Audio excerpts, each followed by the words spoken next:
மீன ராசிக்கார நண்பர்களே, மீன ராசிக்காரர்லாம் வாழ்க்கையில் இவ்வளோ தான் கஷ்டப்பட்டாங்கலாம் சொல்லவே முடியாது. அவங்களோட ஹிஸ்ட்ரி எடுத்து பார்த்திங்கன்னா, இவங்க சந்தோஷமாக இருந்த நாட்கள்லாம் ரொம்ப டக்குன்னு கண்டுபிடிச்சிடலாம். இவங்க அழுத நாட்கள்னு பார்த்திங்கன்னா, அந்த ஹிஸ்ட்ரியிலேயே கிட்டத்தட்ட ஒரு 1-2 நாட்களை தவிர மீதி நாட்கள் எல்லாம் அழுதுருப்பாங்க. அவ்வளோ கஷ்டங்கள் வாழ்க்கையில். இதுக்கு காலகட்டம் தான் காரணமா? ஏன் சார் நல்ல காலம் வருங்கிறாங்க, என்ன சார் பிறந்ததுலேருந்தே சார் நல்ல காலம் வரல அப்படின்னு சொல்கிறவங்களாம் நிறைய பேர் இருப்பாங்க. இந்த காலகட்டங்களை அவங்க எப்படி எதிர்கொண்டாங்க அப்படிங்கிறது தான் மிகப்பெரிய ஒரு பெரிய விஷயம். மற்ற ராசிக்காரெலாம் பார்ப்பாங்க, ஐயோ எப்படியா இந்த கஷ்டத்துலேருந்து நீ வெளியே வந்த, யாரா நிலம் மனுஷனே இல்லைடா அப்படிங்கிற அளவுக்குலாம் அவங்கள பார்ப்பாங்க. அவ்வளோ ஒரு வித்தியாசமான பிறவியாக இருப்பீங்க. பல கஷ்டங்களை தாண்டியவன் கடவுளாக இருப்பான். எதிர்பாருங்க, நல்லா யோசிச்சு பாருங்கள். ஒவ்வொரு கடவுளினுடைய வாழ்க்கையிலும் ஒவ்வொரு கஷ்டங்களை பார்த்துருப்பாங்க. சிவபெருமான் இன்றைக்கி கழுத்தில் விஷத்தோடு இருக்கார். அந்த விநாயகர் எடுத்துக்கோங்க, தலை யானை முகத்தோடு இருக்கார், அதுக்கு ஒரு வரலாறு இருக்குது. முருகர் எடுத்துக்கோங்க, தாய் தந்தையரை விட்டு பழனியில் இருக்கார். ராமர் எடுத்துக்கோங்க, 14 வருஷம் வனவாசம். இந்த மாதிரி ஒவ்வொரு கடவுளும் ஒவ்வொரு வகையான கஷ்டங்களை அனுபவித்து வந்தவர்களே தான். எல்லா கடவுளும் உங்கள் லைஃப்பில் எந்த கடவுள் வேணாலும் எடுத்து பாருங்கள், ஏதோ ஒரு கடவுள் எடுத்து பாருங்கள், கண்டிப்பாக இங்கே வந்து ஏதோ ஒரு வகையில் ஒரு கஷ்டங்களை அனுபவித்த ஒரு கடவுளாக இருப்பாங்க. திருப்பதி பெருமாள்லேருந்து எல்லாருக்குமே, திருப்பதி பெருமாள் குபேரன்கிட்ட கடை வாங்கினார். இந்த மாதிரி ஏதோ ஒரு விஷயம் இருக்கும். ஸோ இந்த மாதிரி ஒவ்வொரு விஷயங்களும் இருக்கும். அதற்கு பிறகு உருவானது தான் கடவுளினுடைய வரலாறு. அதே போல் இந்த மீனராசிக்காரர்கள் பல வகையான கஷ்டங்களை அனுபவிப்பாங்க. அதற்கு பிறகு இவங்களுக்கு வந்து ஒரு நிலைப்பாடான ஒரு விஷயம் நிற்கும். அதில் தான் நீங்கள் வந்து ஹைலைட்டாக அனுப்பிங்க. என்ன அப்படின்னா, மீனம் அப்படிங்கிறது வெறும் மீன் மட்டும் கிடையாது, மீன் ப்ளஸ் மனிதன். ஸோ இது என்ன ஆகுது அப்படின்னா, ஒரு விலங்குகள் எதிர்கொள்ளக்கூடிய விஷயத்தையும் நீங்கள் எதிர்கொள்ளுவீங்க, மனிதன் எதிர்கொள்ள விஷயத்தையும் நீங்கள் எதிர்கொள்வீங்க. அதுக்காக தான் உங்களுக்காகவே படைக்கப்பட்ட கடவுள். மனித உருவும் மிருக உருவும் கலந்த ஒரு கடவுள் நீங்கள் வழிபட்டீங்க அப்படின்னா உங்களுக்கு அதீத சக்திகள் கிடைக்குது, அதீத பிரச்சனைகள் தீர்த்து அப்படின்னு சொல்லப்படுது. இது எல்லாமே இந்த வீடியோவில் நான் சொல்கிறேன். உங்களுக்கு வீடியோ முழுசாக பாருங்கள். அது என்னெல்லாம் உங்களுக்கு ப்ளஸ் பாயிண்ட்டு, எதெல்லாம் உங்களுக்கு மைனஸ் பாயிண்ட்டு சொல்கிறேன். உங்களுக்கு நீங்கள் இதுவரை சந்தித்த கஷ்டங்கள்னால் பெரிய ஒரு விஷயம்னா, பணம் வந்து தங்காத நிலையில் இருந்தீங்க. உழைப்புக்கு உரிய அங்கீகாரம் இது வரைக்கும் உங்களுக்கு கிடைச்சதே கிடையாது. சார் இவ்வளோ உழைச்சேன் சார், ஆனால் கொடுக்குறது மாதிரி ரவுண்டு கொடுக்குறாங்க சார். தொழிலில் ஏற்றத்தாழ்வுகள் அதிகம், வேலை மாற்றங்கள் உங்களுக்கு அதிகமாக இருந்திருக்கு, திருமண தாமதம் ஏற்பட்டிருக்கு, குழந்தை பாக்கியத்தில் காத்திருப்பு ஏற்பட்டிருக்கு, உறவினர்களில் ஆதரவு இல்லாமல் ரொம்ப தவிச்சிருக்கீங்க, சொத்து தொடர்பான பிரச்சனைகள் ஏற்பட்டிருக்கு, மன அழுத்தம் உண்டாயிருக்கு, உடல்நல கவலைகள் உண்டாயிருக்கு, பல நல்ல வாய்ப்புகள் தாமதமாக கிடைச்சிருக்கு. இது உங்களோட லைஃப்பில் நீங்கள் நிறைய யோசித்த ஒரு விஷயம் அப்படின்னு சொல்லலாம். அனுபவித்த துரோகங்கள் அப்படின்னா, நம்பிய நண்பர்கள் மூலமாக பல கஷ்டங்கள், நெருங்கிய உறவினர்கள் மூலமாக கஷ்டங்கள், காதல் தொடர்பான ஏமாற்றங்கள், தொழில் கூட்டாளிகள்னால பல ஏமாற்றங்கள், வேலை இடத்துல பொறாமை ஏற்பட்டிருக்கு, பணம் வாங்கி திருப்பி தராதவங்கக்கிட்ட ரொம்ப கஷ்டங்கள் நீங்கள் அனுபவிச்சிருக்கீங்க, நல்ல மனதை பயன்படுத்தி கொண்டவங்கக்கிட்ட ரொம்ப கஷ்டத்தை ஏற்படுத்திருக்கீங்க, பின்னால் பேசுகிறவங்கக்கிட்ட நீங்கள் நிறைய துரோகத்தை அனுபவிச்சிருக்கீங்க. இந்த பின்னால் பேசுகிறவங்க தான் உங்களுக்கு மிகப்பெரிய மைனஸே. உங்களை முன்னாடி விட்டு பின்னாடி பேசுகிறான்ல, அவனால தான் நீங்கள் அதிகமாக மனசு ஒடிஞ்சது. சார் நேராக சண்டை போகிறவன்ட்டோட சமாளிச்சிடறேன் சார், இவன் அந்த மாதிரி பின்னாடி பேசுகிறவனால என்னால் சமாளிக்க முடியல சார் அப்படின்லாம் இருக்கக்கூடிய ராசி தான் இந்த மீனம். இந்த ராசியை பொறுத்த வரைக்கும் ஒரு நல்ல குணம் சார் உங்களுக்கு. நிறைய பேருக்கு தெரியாத ஒரு விஷயம் நான் சொல்கிற கேட்டுக்கேன். மீன ராசி அப்படிங்கிறது ஒரே மாதிரி, நான் இப்போ இந்த சொல்லக்கூடிய விஷயங்கள் வந்து ஒரே மாதிரி எல்லாத்துக்கும் பொருந்துதான்னு சொல்ல முடியாது. அதை நான் தெளிவாக சொல்லிடுறேன். ஏன்னா மீன ராசியில் கிட்டத்தட்ட 12 to 15 கோடி பேர் இருப்பான் இந்தியாவில் மட்டும்.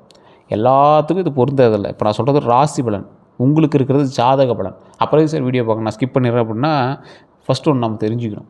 ராசி பலன் கிட்டத்தட்ட உங்களுக்கு 50 to 60% மேலே பொருந்திடும். இப்போ நான் சொல்கிறதுலாம் எந்தளவுக்கு பொருந்துன்னு நீங்கள் மறக்காம கமெண்ட் செக்ஷனில் பதிவிடுங்க. அதே போல் இந்த ராசிக்கு உள்ள லக்கினம், தசாபுத்தி, நட்சத்திரம், நீங்கள் பிறந்த தேதி, பிறந்த நேரம், பிறந்த ஊர், இது எல்லாம் இருக்குது. உங்களோட பிரயாணிக்கூடிய மற்ற ராசி இருக்குது. நீங்கள் உங்களுக்கு குழந்தை பிறந்துச்சுன்னா உங்களுக்கு குழந்தை ஜாதகம் தான் மெயினாக உங்களுக்கு பேச ஆரம்பிக்கும் ஒரு குறிப்பிட்ட ஏஜுக்கு மேலே. ஸோ இது மாதிரி நிறைய விஷயங்கள் மற்ற ஜாதகமும் உங்களை வந்து ரிஃபீட் பண்ணும். உங்களோட கூட வேலை பார்க்குறவங்க, கூட தொழிலில் இருக்கிறவங்களோட ஜாதகம்லாம் உங்களுக்கு வந்து வேலை செய்ய ஆரம்பிக்கும். ஸோ அந்த மாதிரி தான் வந்து நிறைய மக்களுக்கு வந்து அவங்க சரியாக இருந்தாலும் மற்றவங்க ஜாதகம் வந்து கொஞ்சம் கொஞ்சம் இடிக்க ஆரம்பிச்சிருக்கும். ஸோ இந்த ராசிக்காரரை பொறுத்த வரைக்கும் உங்களுடைய ஜாதகத்தை மட்டும் வச்சு பார்க்க முடியாது, உங்கள் கூட இருக்கிறவங்களோட ஜாதகத்தையும் வச்சு தான் உங்களுடைய பலனே சொல்ல முடியும். அதனால் இப்போ நான் ராசின்னு சொல்கிறதுலாம் வந்து காமன் பேசிஸ். ஸோ அதை நீங்கள் ரொம்ப டீப்பாகவும் போனீங்க அப்படின்னா உங்களோட ஜாதகத்தை வந்து செக் பண்ணிக்கோங்க. இல்லை சார் நான் முழுசாக ஜாதகத்தை செக் பண்ண அப்படின்னா உங்கள் லோக்கலில் இருக்கிறவங்க ஜாதகத்தை கொடுங்க, தசாபுத்தியிலேருந்து எல்லாமே செக் பண்ணுங்கள். இல்லை சார் சரியாக சொல்லலை அப்படின்னா கீழே ஒரு நம்பர் கொடுத்துருங்க, பிரபல ஜோதிடர் நம்பர் தான் கொடுத்துருங்க. கிட்டத்தட்ட 200 ஜோதிடர்களுக்கு ஆசான் அவர். ஸோ ஃப்ரீயாக இருந்தார் அப்படின்னா கண்டிப்பாக பார்ப்பார். அப்பாயின்ட் பேசிஸில் தான் ஜோதிடம் பார்ப்பார். உங்களுக்கு விருப்பம் இருந்தால் நீங்கள் வந்து ஃபோன் பண்ணி பேசி தெரிஞ்சிக்கலாம். வெளிநாட்டில் இருக்கீங்க அப்படின்னா வாட்ஸ்அப் மூலமாக நீங்கள் பேசி தெரிஞ்சிக்கலாம். வேறு ஏதாவது கருத்துக்கள் இருந்தாலும் நீங்கள் வந்து கமெண்ட் செக்ஷனில் பதிவிடலாம், நீங்கள் ஃபோன் பண்ணி கேட்டு தெரிஞ்சிக்கலாம். அதேமாதிரி வெயிட் பண்ணி தான் பார்க்குற மாதிரி இருக்கும். அதுக்கு தகுந்த மாதிரி தான் ஃபீஸஸ் இருக்கும். விருப்பம் இருந்தால் மட்டும் பண்ணுங்கள். இது ப்ரமோஷன் எடுத்துட்டாலும் அது உங்களுடைய விருப்பம். இந்த ராசியை பொறுத்த வரைக்கும் 2026 முழு பலனெல்லாம் நீங்கள் வந்து பார்த்துருப்பீங்க. தமிழ் புத்தாண்டோட பலன்லாம் பார்த்துருப்பீங்க. குரு பயிற்சியோட பலன்லாம் பார்த்துருப்பீங்க. அடுத்த 12 நாட்களுக்கு எப்படி இருக்க போகுது அப்படிங்கிறது எல்லாமே நான் சொல்கிறேன். மீன ராசியோட சிறப்பு என்னன்னு தெரியுமா? குரு பகவான் ஆளுகின்ற ராசி இது. நீர் தத்துவ ராசி அப்படி சொல்லுவாங்க. கருணை, ஆன்மீகம், கற்பனை, உள்ளுணர்வுலாம் கொஞ்சம் இதுக்கு ஒரு அடையாளமான ஒரு விஷயமா கருதப்படும். ஏன் மீனராசிக்காரங்க பிறருக்காக அதிகம் தியாகம் பண்ணுறாங்க தெரியுமா? இது வரைக்கும் நீங்கள் பண்ணது எல்லாமே மற்றவனுக்காகவே வாழ்ந்தே உங்களோட லைஃப் வந்து நீங்கள் ஒரு தியாகி மாதிரியே வாழ ஆரம்பிச்சிட்டிங்க. இது ஏன்னு தெரியுமா? இது உங்களோட ராசியினுடைய எஃபெக்ட். நீங்கள் டிஃபெக்ட் இல்லை. இந்த ராசியில் பிறந்த எல்லாரும் அப்படி தான். நீங்கள் மட்டும் அப்படி இல்லை. மற்றவனுக்கு செஞ்சு ஏமாறுறது உங்களுக்கு புதுசாக இருக்குமோ, இல்லை நீங்கள் மட்டும் தான் அப்படி நினைப்பீங்க. உங்கள் ராசியே அப்படி தான். அதனால் நீங்கள் கவலைப்பட தேவையில்லை. ஏன்னா 2026 இவங்களுக்கு எந்த வகையான மாற்றங்களை கொண்டு வரும் அப்படின்னு நீங்கள் ரொம்ப நாளாக வெயிட் பண்ணிட்டு இருந்தீங்கல்ல. தமிழ் புத்தாண்டுக்கு வரும்போது மாற்றம் வருமானு வெயிட் பண்ணீங்க. அதெல்லாம் படிப்படியே சொல்லிட்டு கேட்டுங்க. இந்த ராசியோட நல்ல குணங்கள் சில நேரத்தில் இவங்களுக்கு பாதிப்பு ஏற்படுத்திருக்கு. உங்களோட நல்ல குணங்கள்லாம் நீங்கள் நல்லா யோசிச்சு பாருங்கள். இரக்க குணம் ஃபஸ்ட்டு பாயிண்ட்டு. அதாவது எவனாவது ஒருத்தர் சோறு இல்லாமல் போனான்னா கூட உங்கள் கையில் ₹1 இருந்துச்சுன்னா, ₹10 இருந்துச்சுன்னா கூட நீங்கள் சாப்பிட்னாலும் எடுத்து கொடுத்துட்றீங்க. உதவக்கூடிய மனப்பான்மை, ஆன்மீக சிந்தனை அதிகம், கடவுள் மீது நம்பிக்கை கொஞ்சம் அதிகம். அதனால் யாராவது கேட்டாங்கன்னா கூட கோயிலுக்குன்னு யாராவது டொனேஷன் வந்து இந்தாங்க சார் அப்படின்னு எடுத்து நீட்டி விடுறது. ஆழமான உள்ளுணர்வு, ஏதாவது ஒன்று எடுத்தால் ரொம்ப டீப்பாக திங்க் பண்ணுறது. குடும்ப பாசத்தில் தான் நீங்கள் பெரிய மாட்டினது. நம்பிக்கையுரியவர்கள்ட்ட ரொம்ப அப்படியே உருகிடுவீங்க. அவன் நம்பிக்கையாக இருப்பானாங்கிறது உங்களுக்கு அப்புறமேட்டு தான் தெரியும். கலை மற்றும் படைப்பாற்றல் ஈஸியாக வந்து கலைத்துறையில் நீங்கள் முன்னேறதுக்கான வாய்ப்புகளை அது கொடுக்கும். அது கலைத்துறையில் முன்னேறதுக்கான வாய்ப்பு கொடுக்குதோ இல்லையோ நீங்கள் அந்த விஷயத்தில் நீங்கள் ஈடுபட்டிருப்பீங்க. பொறுமை அதிகம், எளிமையான வாழ்க்கை, பிறரின் உணர்வுகளை புரிந்து கொள்ளக்கூடிய திறன். பலவீனம் அப்படின்னா எளிதில் நம்பிடுவாங்க, உணர்ச்சி வசப்படுவாங்க, முடிவெடுப்பதில் தாமதம் ஏற்பட்டிருக்கும், பிறருக்காக தங்களை மறந்துடுவாங்க, அதிகமாக கவலைப்படுவாங்க, மனம் எளிதில் பாதிக்கப்படும். இல்லைன்னு சொல்ல முடியாத ஒரு குணம் இவங்களுக்கு உண்டு. இது எல்லாமே உங்களோட பலவீனம். தேவையில்லாமல் ஒருத்தனை நம்பி மாட்டிட்டு முடிக்கக்கூடிய ராசி தான் நீங்கள். இந்த ராசியை பொறுத்த வரைக்கும் இதுவரை இங்கே சந்தித்த கஷ்டங்கள்லாம் நான் முன்னாடியே சொன்னேன். இப்போ நம்பிய துரோகங்கள்னால தான், நம்பிய நண்பர்கள் மூலமாக நீங்கள் ஏற்பட்ட துரோகங்கள், நெருங்கிய உறவினர்கள் மூலமாக ஏற்பட்ட துரோகங்கள், காதல் தொடர்பான ஏமாற்றங்கள், தொழிலில் கூட்டாளிகள் தொடர்பான ஏமாற்றங்கள், வேலை இடத்துல பொறாமை, பணம் வாங்கி திருப்பி தராதவன், நல்ல மனசை பயன்படுத்தி கொண்டவன், பின்னால் பேசுகிறவன், இவங்களாலேயே நீங்கள் பாதி வந்து உருகிட்டீங்க. யார்கிட்ட தெரியுமா நீங்கள் எச்சரிக்கை இருக்கணும்? இனிமையாக பேசி நம்ப வைப்பான்ல அவன்கிட்ட எச்சரிக்கை. அவன் நண்பனாக இருந்தாலும் சரி, உறவினராக இருந்தாலும் சரி, எவனாக இருந்தாலும் சரி, தேவையற்ற கடன் கேட்குறவன்னு நீங்கள் தள்ளியே நில்லுங்க. இப்போ தரலன்னா அவன் பேச மாட்டான் சார், என்ன சார் பண்ணுறது, தள்ளி நில்லுங்க சார். அப்படியே ஆளே ஒன்று தேவையில்லை. போலியான நண்பர்கள், நல்லா பேசுவான், ஒரு முக்கியமான நேரத்தில் எஸ்கேப் போயிடுவான். எச்சரிக்கையாக இருங்க. ஆவணங்களில் அவசரப்படுவாங்க. சீக்கிரம் கையெழுத்து போட்டு சார், பார்த்துக்கலாம் சார் இன்றைக்கி விட்டால் நாளைக்கு இது பண்ண முடியாது சார். ரொம்ப எச்சரிக்கையாக இருங்க. ஃபுல்லாக செக் பண்ணுங்கள். தொழிலில் கூட்டாளிகிட்ட எச்சரிக்கையாக இருங்க. சமூக ஊடகம் மோசடிகிட்ட எச்சரிக்கையாக இருங்க. டிஜிட்டல் மீடியா ரொம்ப எச்சரிக்கையாக இருக்கணும். அதில் காசு எடுத்து இதில் காசு எடுத்து மாட்டிக்காதீங்க. பொறாமை கொண்ட உறவினர்கள்ட்ட எச்சரிக்கையாக இருங்க. வதந்திங்களை பரப்பவர்கள்ட்ட எச்சரிக்கையாக இருங்க. இந்த 2026 தமிழ் புத்தாண்டு நல்ல ஒரு பலன் உங்களுக்கு இருக்குது அப்படின்னு சொன்னாங்க. உண்டு தான், இல்லைன்னுலாம் சொல்ல கிடையாது. ஆனால் அதெல்லாம் உங்களுக்கு உண்டாகுது அப்படிங்கிறதுனா அது ஒரு 20% தான். புதிய தொடக்கங்கள் உண்டாயிருக்கும், தொழிலில் முன்னேற்றம் உண்டாயிருக்கும், வருமான உயர்வு உண்டாயிருக்கும், குடும்பத்தில் மகிழ்ச்சி உண்டாயிருக்கும், வெளிநாட்டு வாய்ப்பு உண்டாயிருக்கும், புதிய வீடு அல்லது நிலம் வாங்கக்கூடிய யோகம் உண்டாகும், வாகனம் வாங்கக்கூடிய வாய்ப்பு உண்டு, திருமண பேச்சு சாதகமாக நகரும், சமூக மரியாதை அதிகரிக்கக்கூடிய ஒரு காலகட்டம் தான். ஆன்மீக வளர்ச்சியும் அதிகமாகுது. இது எல்லாமே உங்களுக்கு 20 to 30% தான் நடந்திருக்கும். நல்லது நடந்தது அப்படிங்கிறது. இந்த குரு பயிற்சி பலன்னு பார்க்கும்போது அதுவுமே உங்களுக்கு சாதகமாக தான் இருந்தது. அதுவும் ஒன்றும் தப்பு சொல்கிறதுக்கு இல்லை. குருவினுடைய அருளால் அதிர்ஷ்டம் அதிகரிக்கக்கூடிய ஒரு காலகட்டமாக தான் இந்த காலகட்டமே உங்களுக்கு உருவாச்சு. இல்லை சார் எல்லாம் நல்லா சொல்கிறீங்க, அப்புறம் எப்படி சார் சொல்கிறேன் இருங்க. இந்த குருவே உங்களுக்கு எவ்வளோ கொடுத்தாரு தெரியுமா? திருமண யோகத்தை வலுவூட்ட கொடுத்தாரு, குழந்தை பாக்கியத்தை கிடைக்கிறதுக்கான வாய்ப்பு கொடுத்தாரு, கல்வி மற்றும் அறிவு வளர்ச்சியை கொடுத்தாரு, தொழிலில் விரிவாக்கத்தை கொடுத்தாரு, புதிய வருமானத்தை கொடுத்தாரு, கடன் சுமை குறையிறதை கொடுத்தாரு, குடும்ப ஒற்றுமையை கொடுத்தாரு, நல்ல மனிதனுடைய ஆதரவு கொடுத்தாரு, எதிர்பாராத நல்ல செய்திகளை கொடுத்தாரு. செய்ய வேண்டியது என்ன தெரியுமா? வியாழக்கிழமை விரதம், மஞ்சள் நிற ஆடை, தட்சிணாமூர்த்தி வழிபாடு, கொண்டக்கடலை தானம் பண்ணுங்கள், குரு காயத்ரி மந்திரம் பாடினீங்கன்னா ரொம்ப நல்லது. அதை தவிர்க்க வேண்டியது அவசர முடிவுகள் எடுக்கவே கூடாது. தேவையற்ற கடன் இந்த காலகட்டத்தில் கடன் வாங்க வைக்கும். அதனால் கடன் வாங்காதீங்க. உணர்ச்சி வசப்பட்ட முடிவுகள் எடுக்காதீங்க. யாரையும் கண்மூடித்தனமாக நம்பாதீங்க. இதுதான் மெயின். யாரையும் கண்மூடித்தனமாக நம்பாதீங்க. திருமணத்தை பொறுத்த வரைக்கும் திருமண தடை குறையும், நல்ல வரன் அமையும், திருமண வாழ்க்கையில் புரிதல் அதிகரிக்கும், குடும்ப அமைதி உண்டாகும், பிரிந்தவர்கள் மீண்டும் இணையறதுக்கான வாய்ப்புகள் உண்டாகுது. இந்த திருமண தடையை பொறுத்த வரைக்கும் நீங்கள் திருச்செங்கோடு அர்த்தநாதீஸ்வரர் ஆலயத்துக்கு போயிட்டீங்கன்னா மிகப்பெரிய நன்மை உண்டு அப்படிங்கிறத ஞாபகம் வச்சுக்கோங்க. மற்றபடி எல்லாம் ஒன்றும் ப்ராப்ளம் கிடையாது, நல்லா இருக்குது. குழந்தைகளை பொறுத்த வரைக்கும் குழந்தை பாக்கி கிடைக்கக்கூடிய ஒரு காலகட்டம். குழந்தைகளோட கல்வியில் முன்னேற்றம் உண்டாகுது, போட்டித் தேர்வுகளில் வெற்றி உண்டாகுது, வெளிநாட்டு கல்வி வாய்ப்பு உண்டாகுது, குழந்தைகளால் பெருமை உண்டாகுது.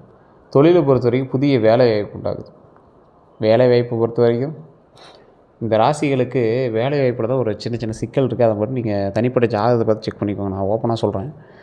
பதவி உயர்வு உண்டாகுது, சம்பள உயர்வு உண்டாகுது. இதெல்லாம் தொழிலில் உங்களுக்கு லாபகரமான சில வாய்ப்புகள் இருக்கே தவிர அது செட் ஆகுமா அப்படிங்கிற ஜாதகத்தை பார்த்தா சொல்ல முடியும். அரசு மற்றும் தனியார் துறையில் முன்னேற்றம் இருக்குதுங்க. அது நீங்கள் எந்த அளவுக்கு ஸ்டெப் எடுக்கிறீங்களோ அதை பொறுத்து முன்னேற்றம் உண்டு. புதிய தொழில் தொடங்கக்கூடிய வாய்ப்புகள் உண்டாகுது.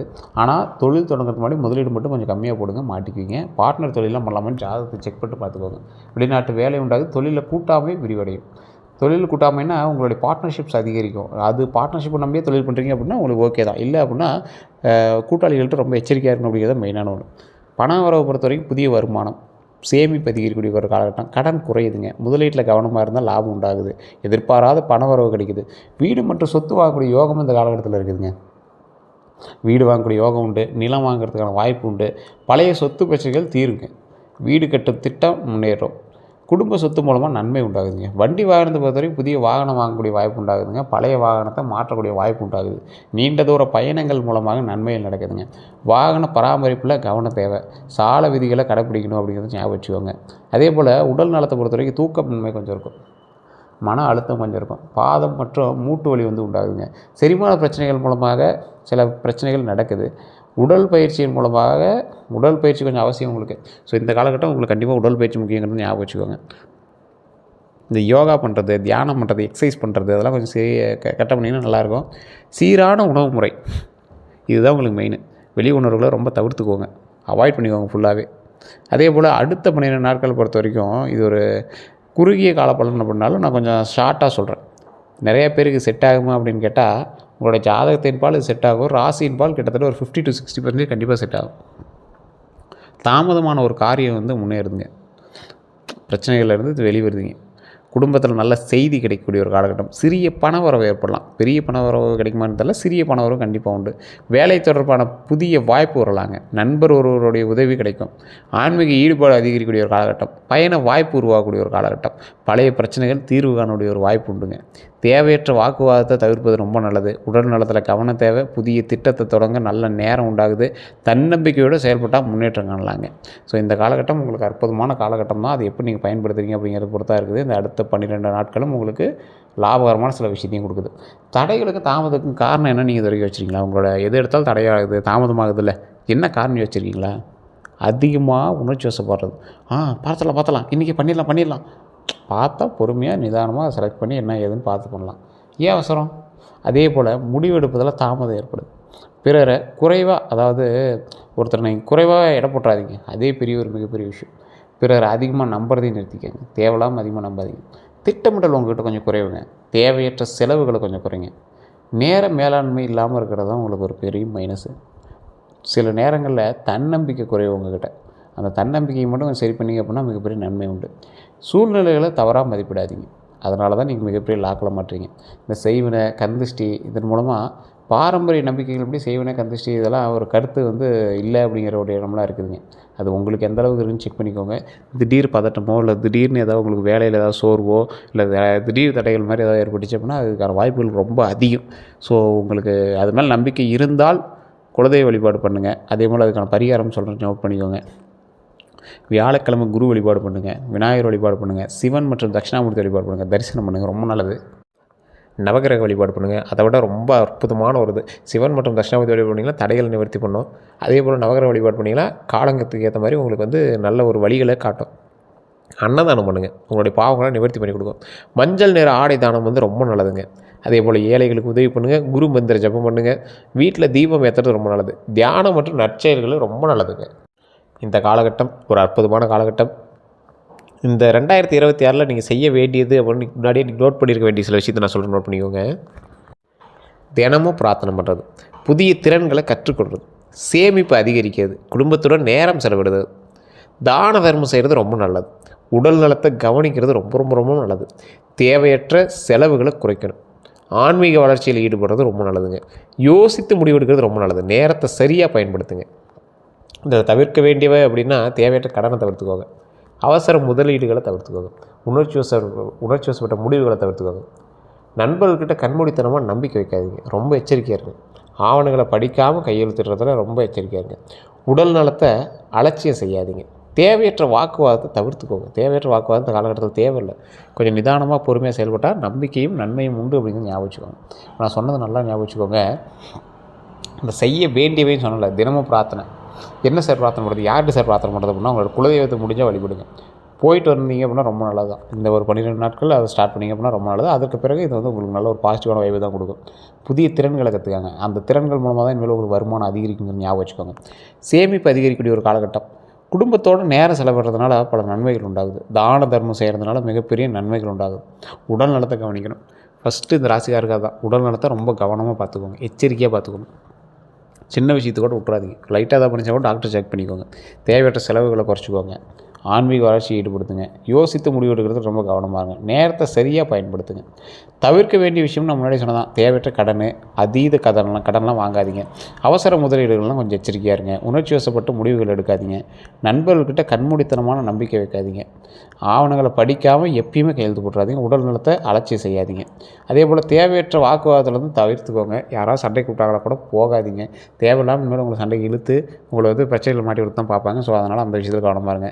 மீனராசிக்காரர்களுக்கு மிகப்பெரிய பலமே அவங்களுடைய கருணையும் உள்ளுணர்வும் தான். அதை மட்டும் மாற்றிக்காதீங்க. அதனுடன் சரியான திட்டமிடலும் இணைந்தால் நிலையான முன்னேற்றத்தை அடைய முடியும் அப்படிங்கிறது ஞாபகம் வச்சுக்கோங்க. ஸோ இந்த காலம் வந்து உங்களுக்கு ஒரு அற்புதமான காலம் தான், முன்னேற்றத்திற்கான காலம் தான். அது இப்போ நீங்கள் எப்படி பயன்படுத்துறீங்க அப்படிங்கிறது பொறுத்து தான் இருக்குது. இப்போ ஏதாவது சந்தேகங்கள் இருந்தால் மறக்காம கமெண்ட்ஸில் பதிவு விடுங்க. இதோட நம்ம சேனல் சப்ஸ்கிரைப் பண்ண வந்து சப்ஸ்கிரைப் பண்ணி அதில் பெல் பண்ண மறக்காம ப்ரெஸ் பண்ணிக்கோங்க. அதே போல் ஃபேஸ்புக் பார்த்துட்டிங்கன்னா ஃபாலோ பண்ணிக்கோங்க. எல்லோருக்கும் நன்றி நண்பர்களே.